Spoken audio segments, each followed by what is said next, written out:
Put that $200 in there, Michael. What are you doing? Do it. Hello everybody and welcome back to another Budget With Me video here on my channel where you guys get to tune in and watch me formulate and create my budget for the month. This month being, of course, the month of April, and planning things out so that I can be financially successful during the month and not have anything come up that might surprise me.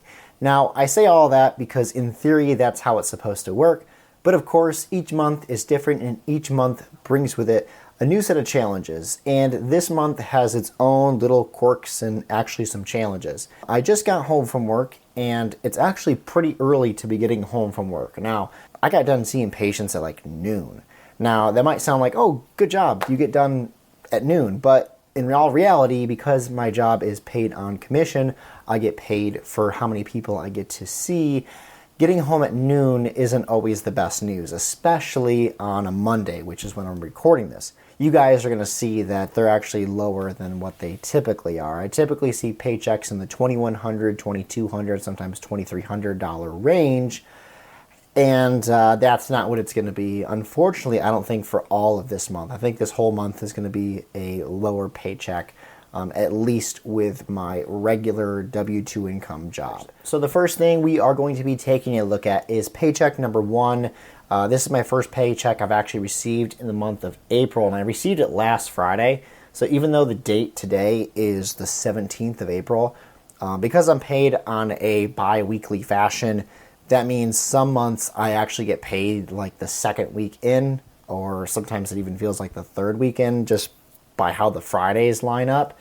But here we are, the 17th, and I got my paycheck a few days ago.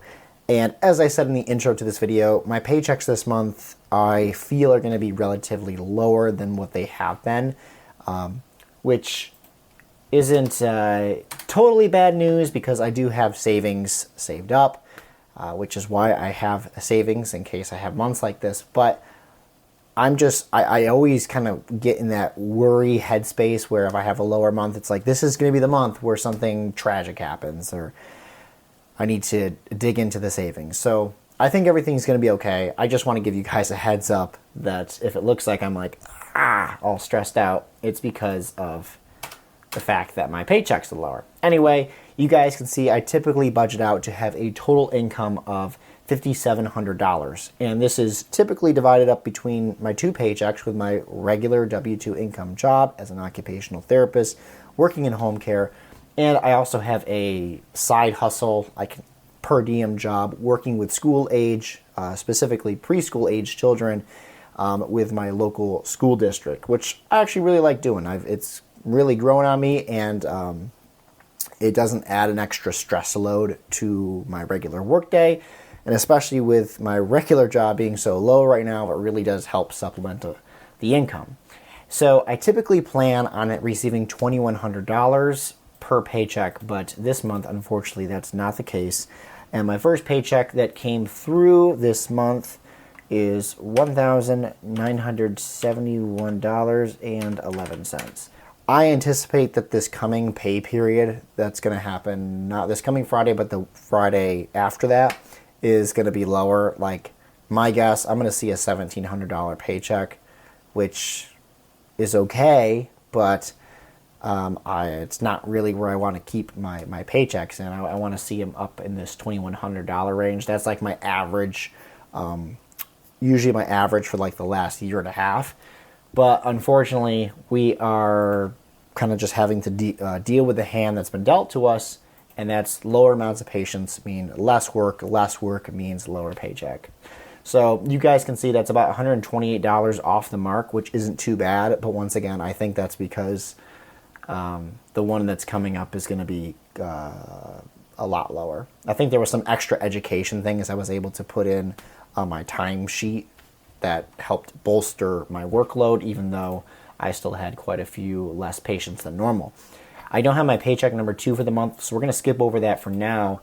And March, I did receive, I don't know if I actually tallied this up before, but I think I talked about how for March, the work I did in March with my side hustle income, I think was around $1,800 of how much I would get paid for that. So about $300 over the $1,500 that I budget for that.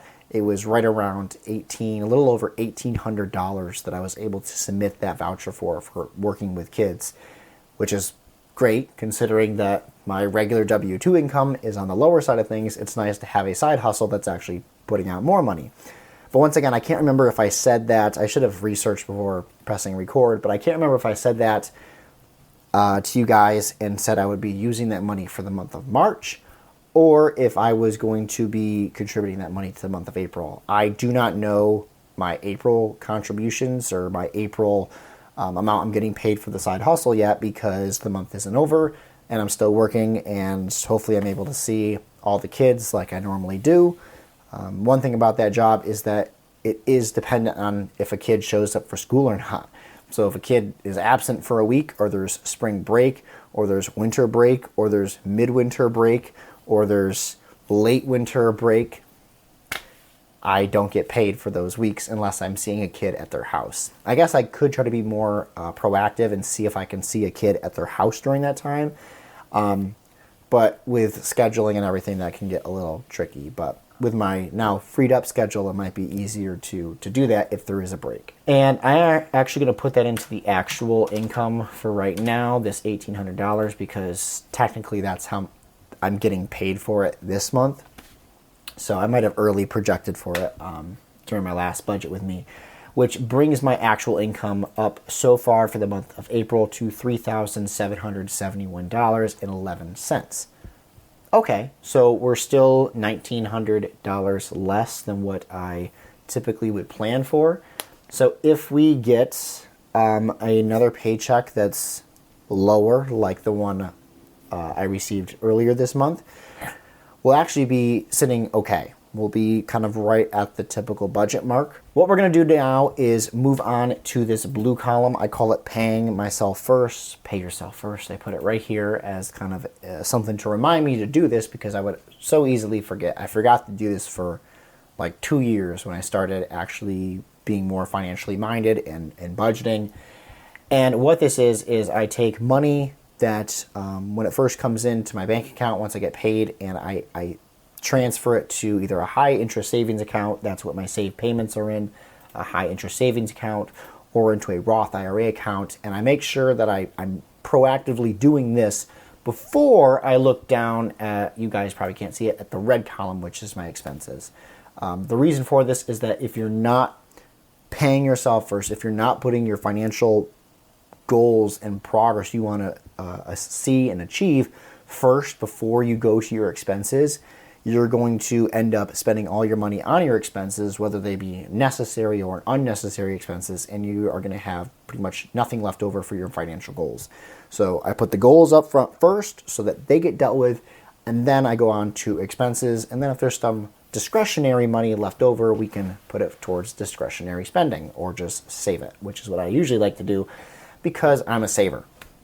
Anyway, save payments this month. I already posted a video, I think last week, for a Transfer Tuesday, and I was able to put $1,000 towards my save payments so far. I have a goal this month of $3,000.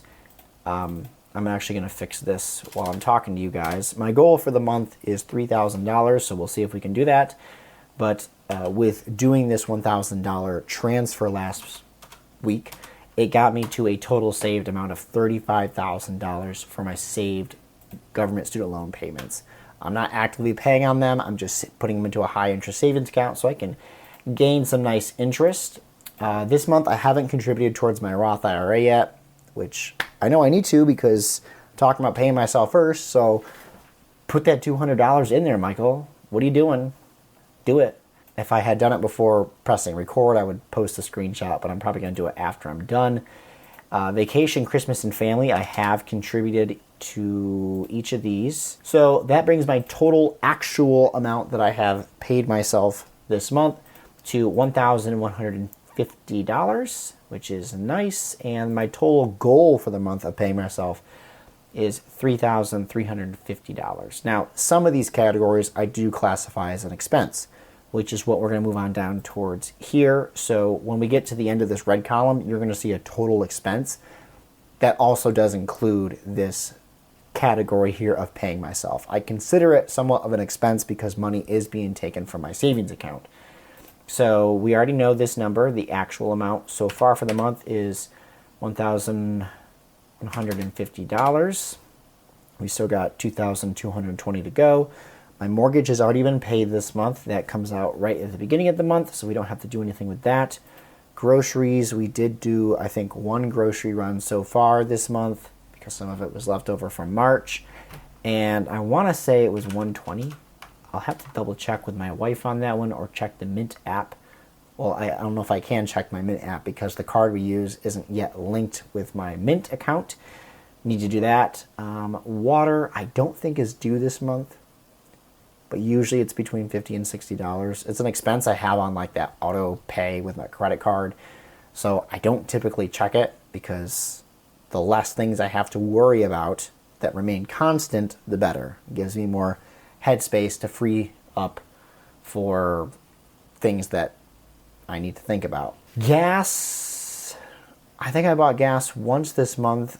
Yeah, I think I bought it once this month and it was $50. Unfortunately, gas prices, at least in my area, are continuing to climb again. I don't know what's causing it really to climb. Before we went on vacation last month, which was around March 17th, gas in my area was like $3.25 and it was trending downwards. And ever since we got back, each week it's gone up by like 20 cents. And now I just drove by a gas station today and it was $3.70. It's like, what in the world, what's going on here? Don't know, but unfortunately gas prices are continuing to climb, and I think this is a good time for a little plug once again for the Upside app, which I know you guys have heard me talk about it before. You have to buy gas, so might as well save money while you're doing it. And I use Upside. I'm not really sponsored by them, but I do have a little affiliate link that if you use that, it does give me a little bit more off my next gallon, and I think it does give you 15 cents off per gallon on your first fill up with them. But basically how it works in short is that it shows you qualifying gas stations in your area, it shows you what they're currently charging for gas, and it actually shows you how much cash back you would get back per gallon if you use those. So you are going to get at least something off if you use this app along with purchasing gas. It doesn't work at every gas station, but it usually works at the major chain gas stations. In my area, there's a lot of Speedways, and it does work with a Speedway. And what's nice about it working with a Speedway is that I can use it in conjunction with my Speedway rewards points card, which gives me 7 cents off a gallon, and then I can combine that with my Upside app and get like sometimes 12, 15 cents off a gallon with no promotions, just using those two cards together. So I'll leave a link down in the description, which will allow you to either download it or sign up. And if you use that, like I said, it gives me like, I think 15 cents off my next fill up for you being a user for it. And it also, I think, will give you 15 cents off per gallon of your first fill up. But don't quote me on that. That number is always changing. But I'll leave it down in the description if you would like. My electric bill, I did find out what that's going to be this month, and it is $240, which is still below my planned expense. My planned expense I do shoot rather high with. There was a while where the electric bill was like almost $300 for, I think, 3 months consistently or consecutively, and I don't know why it was like that. And I started doing the submit my meter readings, and I did get it a little bit lower through doing that. Although this past month I did forget, so I think this $240 is a little bit of an overestimate on the gas and electric company's part, because I just think it is. I mean, we were out of our house for like a week and a half, so I don't know. I think it's a little bit over. And then the rest of these categories, phone, internet, Amazon Prime, car insurance, gym membership, these are things I'm not really going to bore you guys and go through and talk about them because they don't change. They're the same every month. I try to put them like autopilot with auto pay, which I think is a great thing as long as you don't get like tricked into something where after a year it's going to jump up like $300. Auto pay is a great feature, clears up your mind of, did I pay that bill on time? Yes, because the auto pay took care of it. As you guys can see, that brings me to, well, right now it says my total expenses that I paid is $2,869.99. However, with the expense column, we know we have more of a way to go. The month's not over yet. We still have to complete the paying myself column and those expenses. Groceries, we're still going to need to buy more groceries. We're still going to be we need to buy more gas. I might have a water bill due. So there are some other categories that have not been filled in yet because I either don't know them or the month isn't over. So I don't know what the actual price is going to be. But we'll see if it's right in this area of $5,617.99. I know you guys can't see it, but I can. If my total income breaks even on what I planned, it's $5,700. And that means I'm going to have like a net income of $82 this month. So we will see. Usually my net income isn't that low. I have had a couple months like I think over a year ago where my net income was in the negative. So we will see if my net income is only $82 this month, and hopefully it's not. But if you guys would like, I'm going to leave a video up here to see my most recent transfer where I've talked about how I'm making quite significant gains, even with these lower paychecks, towards paying off my student loan debts and saving up for that. So be sure to check this video out right here, and I will see you guys in the next one. Take care.